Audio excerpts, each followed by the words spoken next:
Today on Nac Edition, flu season is here and we will tell you where you can get your shot. The Tunnel of Oppression is happening this week and we have the details. Dia de los Muertos, also known as Day of the Dead, happened in downtown Nacogdoches. Stay tuned to find out more. We also have a quick wrap-up of your favorite homecoming traditions. This is Nac Edition.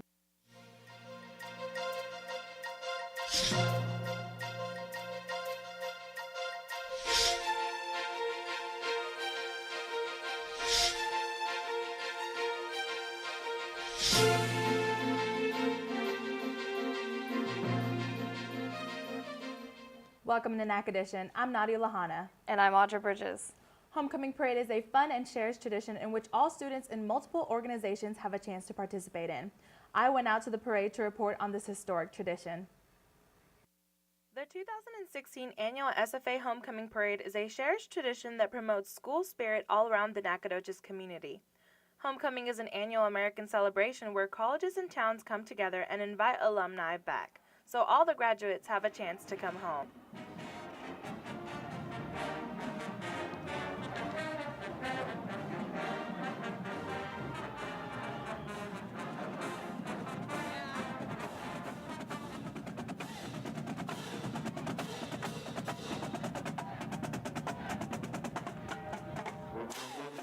Everyone from around the community is dipped in purple pride the whole week. The parade is one of the many traditions that happen during homecoming where it gives a chance to the community to participate. This year's homecoming theme was Life, Liberty, and Lumberjacks, and we got to see creative floats throughout the homecoming parade. Students are able to participate in the parade through their organization while having family members and other students cheer them on.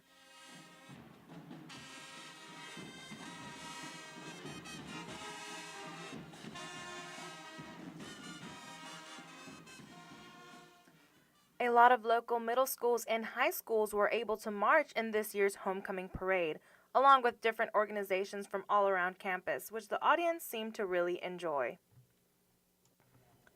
SFA has many other traditions as well, such as a giant bonfire, a concert, and a fireworks show for everyone to have a fun time and share their lumberjack pride.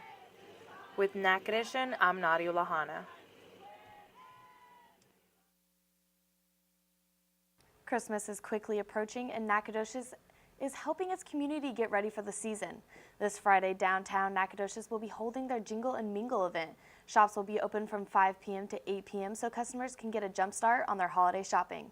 Shops include Texas-sized bling, Giddy Up Glamour, the Liberty Bell, Doll Heads, Fallon, Brick Street Antiques, Glass Castle, and many others will have their doors open during the designated times so shoppers can shop after their workday.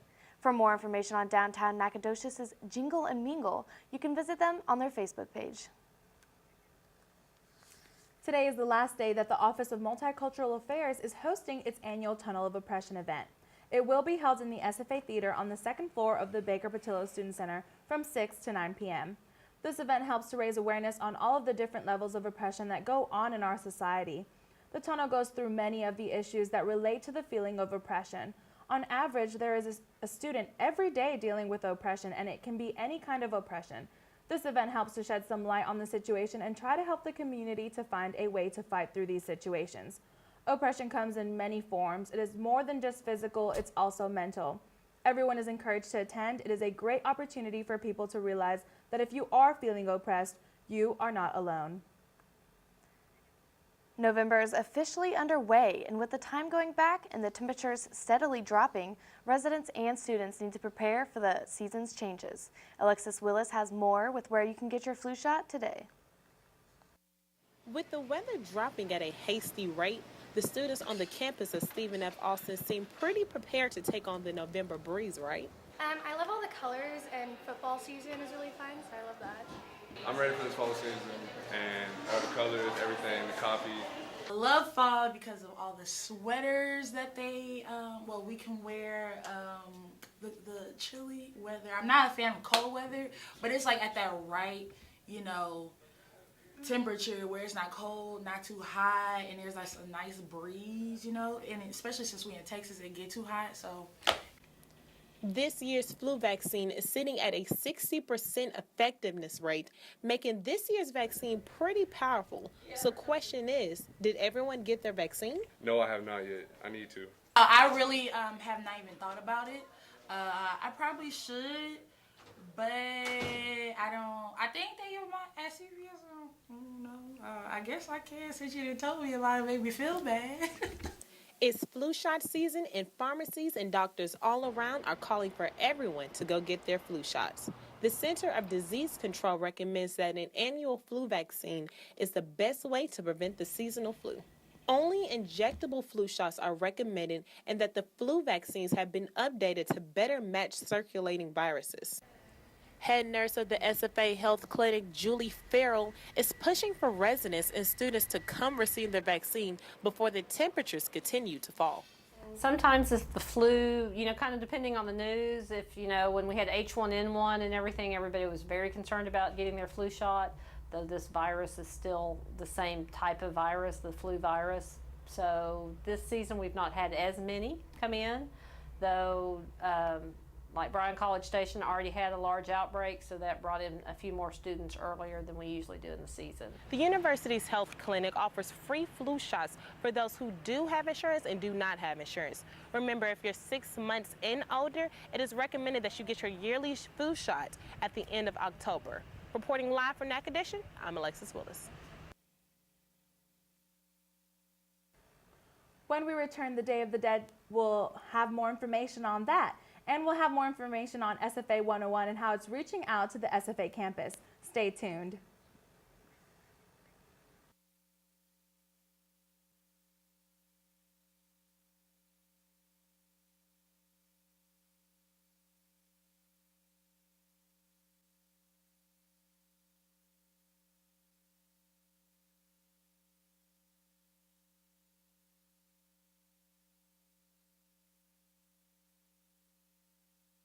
Back to Nac Edition. This past weekend, downtown Nacogdoches hosted a Dia de los Muertos celebration in remembrance of the loved ones they have lost. I went to the celebration to bring you more. Dia de los Muertos is a holiday celebrated in central and southern Mexico every year on November 1st and 2nd. They believe that the gates of heaven are opened at midnight on October 31st, and the spirits of all the deceased children are allowed to reunite with their families for 24 hours. On November 2nd, the spirits of the adults come down to enjoy the festivities that are prepared for them. In most villages, the homes have altars that are decorated beautifully with candles, flowers, food, and toys and candies are left for the children. The food and drink are for the weary spirits. The final touches to the displays are little folk art skeletons and sugar skulls. This holiday can be a very expensive one for these indigenous people. Some spend up to 2 months' wages to honor the dead. That reflects how important this holiday is to them. They believe that happy spirits will provide protection, good luck, and wisdom to their families. Nacogdoches did a great job of honoring the rich traditions of Dia de los Muertos. A procession led by Chickasaw Aztec dancers started on Main Street and ended on Church Street, where the dancers told of traditions, prayers, and the meaning of their dances. Find the wisdom to lead us to a better place.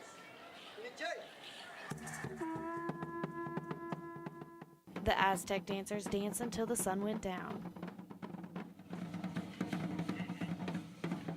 Many members of the community came to the celebration to give honor to the dead and to take part in the rich history the holiday presents. Some even painted their faces to resemble skulls as their way of remembering the dead. In case you missed it this year, Nacogdoches hosts this festival every year. Make sure you indulge in the wonderful history the holiday has by going to the celebration. With Nac Edition, I'm Audrey Bridges.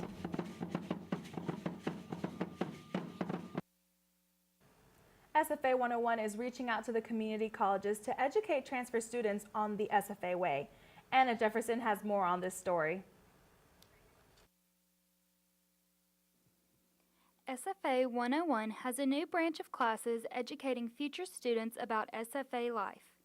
SFA began offering SFA 301 this semester as a class taught at Angelina College for students who wish to transfer to SFA during their college career. Taught by Emily Jefferson, SFA's Assistant Director of Orientation Programs, and Dr. Monique Nunn, SFA's Transition Coordinator, this class helps the students of Angelina transition from a junior college to a university. The purpose of SFA 301 is to increase college success for students who are currently at Angelina who wish to transfer to SFA.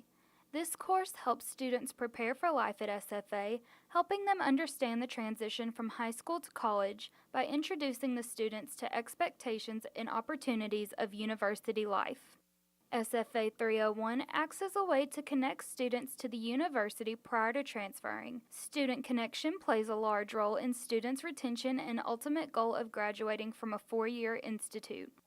I think the SFA 301 class actually does help prepare people for the future because they give you information that you obtain and that you could, use for the future. I think that the information that I got this year for transferring to SFA what also goes around, it goes around to different types of schools, like whatever school you want to go to. The information helps you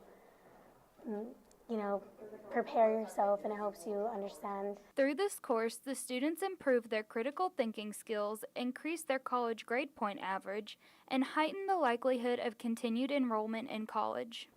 SFA 301 hopes to reach more community colleges to help transfer students in the future. With Nac Edition, I'm Anna Jefferson. Did you know that there's a day every year dedicated to planting trees? I went out to the Arbor Day celebration to find out more.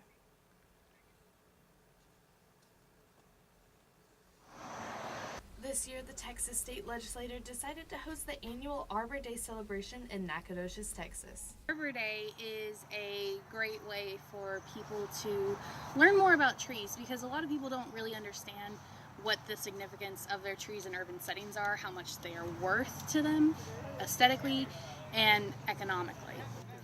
Arbor Day is celebrated each year in a different city in Texas on the first Friday in November. The legislature picked Nacogdoches because it's the oldest city in Texas. It just celebrated its 300th birthday, and it was also recently named the garden capital of Texas by the state legislature. This city has a rich history of forestry with Stephen F. Austin's Arthur Temple College of Forestry and the school's mascot being named the Lumberjack. Different forestry organizations came out to volunteer at the event.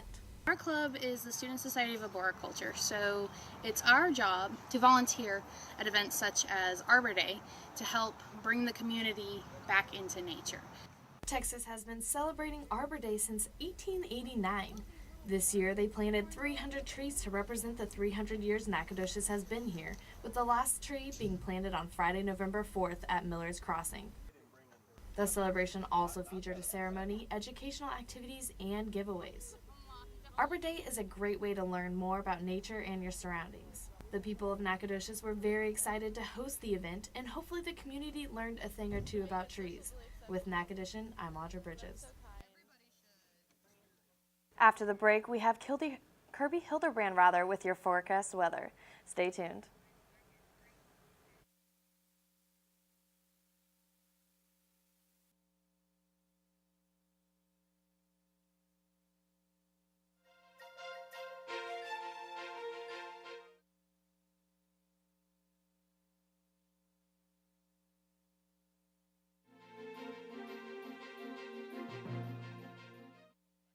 I'm Kirby Hildebrand with your weather. Let's start down here in the East Coast, where the only real place we have any sunshine in the country right now is down here in Miami. The rest of the country is just under a large blanket of clouds. Up here in Seattle, no real surprise there. We've got some rain. And then back over here in New York City in the upper East Coast, there's some showers and thunderstorms. And then down here in San Antonio area, there is also a pretty large thunderstorm. Let's move on and take a look at the temperatures around the country.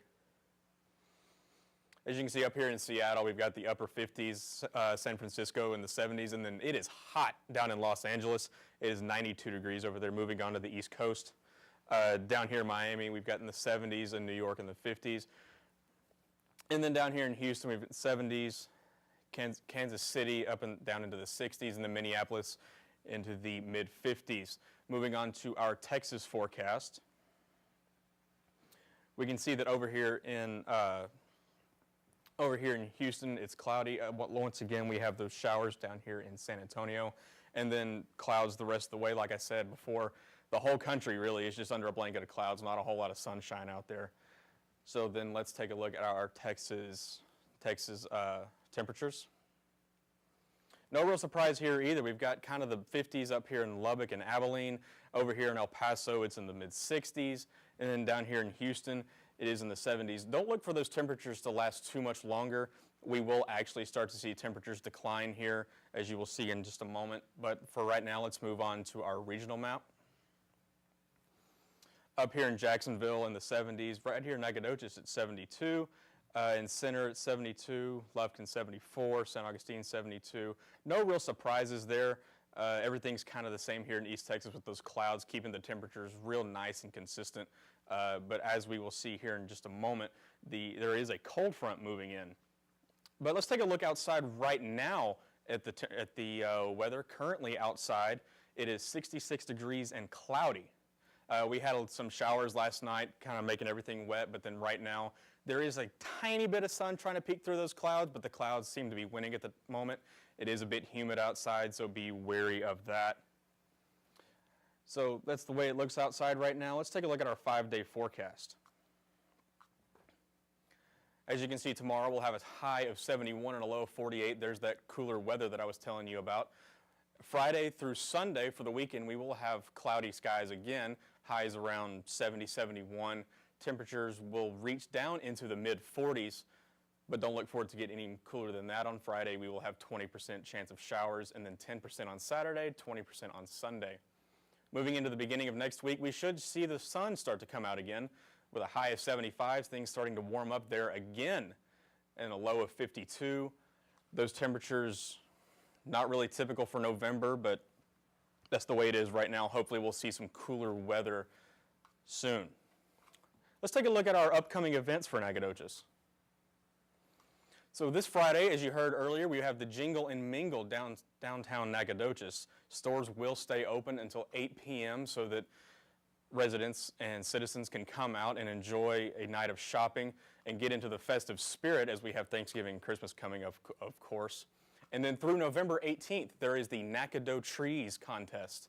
What this is if there is a tree on university or city-owned property that means something to you, you can submit that tree and a copy of your story to the Arthur Temple College of Forestry, and that tree could be entered into a contest. You can win a lot of prizes, and this is just if a tree has a very sentimental meaning to you, whether you met someone there, it's where you got engaged, anything like that. That again runs through November 18th, and submissions should be sent to the Arthur Temple College of Forestry. When we come back, we will have AJ Vitti with sports.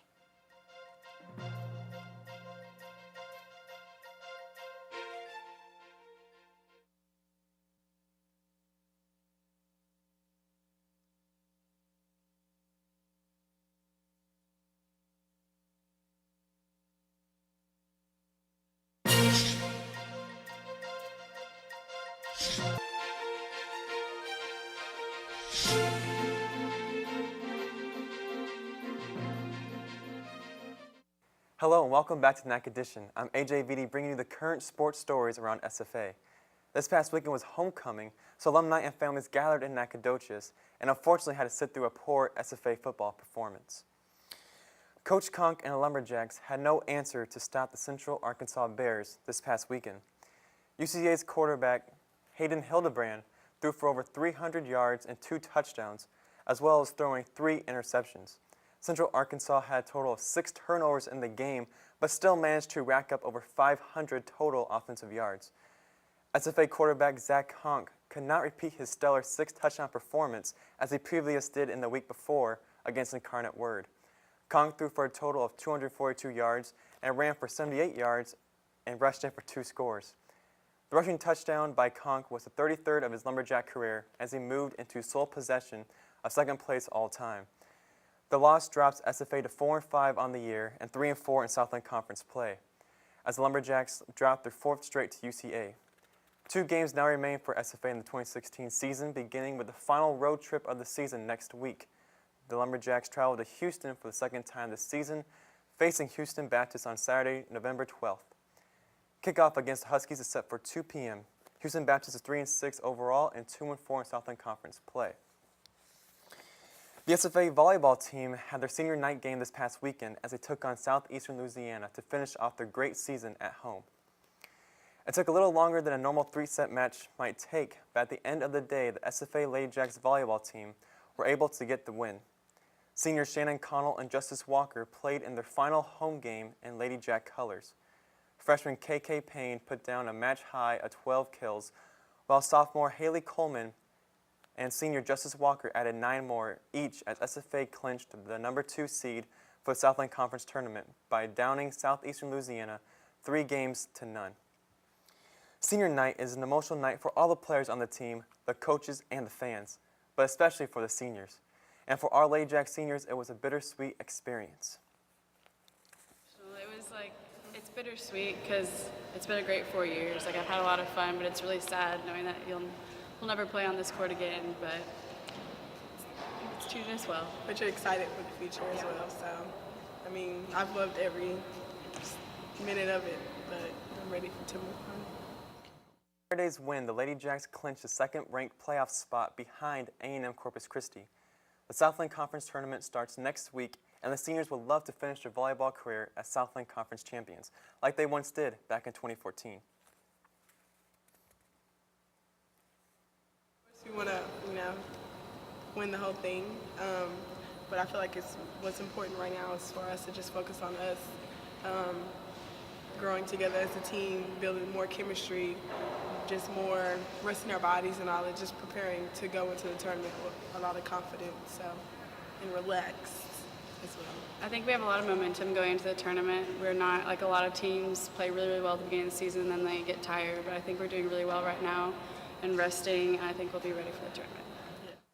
However, in the meantime, the Lady Jacks travel across the Texas-Louisiana state line for their next Southland Conference showdown against Northwestern State tomorrow night. First serve is set for 7 p.m. Good luck, Lady Jacks. Let's talk about SFA basketball. Basketball is finally back. Our own Steven Serkowitz has more about the game from this past weekend. The Lumberjack men's basketball team made their opening debut this season with an exhibition game against the Houston Tillotson Rams this past Friday in the William R. Johnson Coliseum. It was an exciting game as the Lumberjacks won their first game with new head coach Kyle Keller. The start of the game had the Rams in the lead, but only for 58 seconds. That's when senior Dallas Cameron scored his first and only three-pointer of the game for the Lumberjacks. In the first 11 minutes, the Jacks kept on scoring, with Holyfield making his first 4 field goal attempts and Jovan Gruchik making a three-pointer which helped the Jacks start 4 for 4 from long range. Sophomore forward TJ Holyfield scored a game-high 20 points and completed a double-double with 15 rebounds. The Lumberjacks won 93-72. While the win was exciting, Kyle Keller had this to say about the game. Oh, I thought our guys did okay. We're not nearly where we're going to be, but I thought for the first game in here, we're really nervous and really jittery, and I screwed the game up for our guys, but we needed it, and it was good for us, to have some adversity. We're up 30-12 with about 7.5 minutes to go, and I put some guys in there that hadn't played with each other, and it was going too good almost for us with only the 8 that we had out there, and needed to make it a little more difficult on them, and I thought our guys really responded pretty well. I was pretty pleased. Coach Keller says his outlook for the season is to continue to win championships. We're just trying to get better every day, and it's a process. We have a brand new team, but we're excited. The guys try really hard. They love representing their peers in SFA, and we feel like that we have a chance, if we can stay healthy, to make a run at it, come the spring. But don't judge us on what we are before Christmas. Let us get to Valentine's Day before you judge us. The Lumberjacks will play at the University of Kentucky this Friday at 6 p.m. For Nac Edition, I'm Steven Serkowitz. The next home game for the Lumberjacks will be on Tuesday, November 15th against the Longwood Lancers, a D1 school from Farmville, Virginia. And to close things out, let's talk about the world of baseball. The Chicago Cubs have finally broken the 108-year-old curse. Steven Serkowitz has more on this historic event.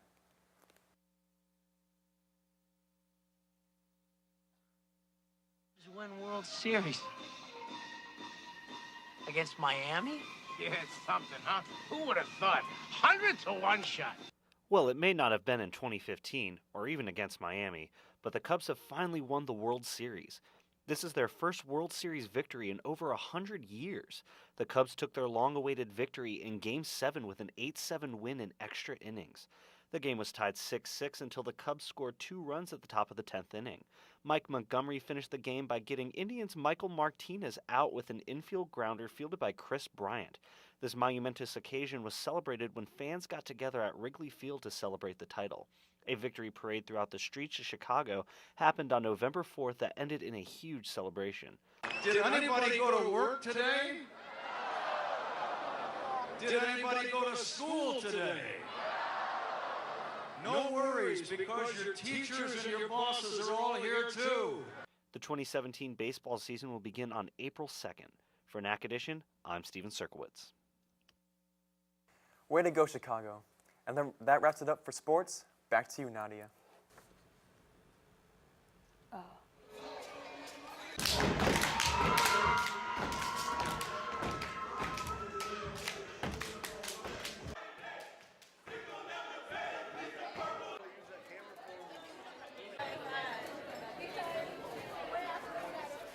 That was just a snippet of the Office of Multicultural Affairs annual Homecoming Fall Step Show at the Baker Patillo Student Center's Grand Ballroom. The fall show consisted of both NPHC and Panhellenic fraternities and sororities in a friendly competition where diversity was seen throughout. Members of Alpha Phi Alpha competed and took first place, winning the grand prize of $1,000, and the women of Zeta Phi Beta took second, receiving $500. Kappa Alpha Psi, Alpha Chi Omega, Zeta Tau Alpha, and Lambda Beta were the other Greeks that participated to make the event even more memorable. Comedian Ronnie Jordan hosted the event, having everyone bursting with laughter and a good time. For more information about more OMA events, make sure to visit them at sfasu.edu/multicultural. Thank you for tuning in to Nac Edition, and have a good one.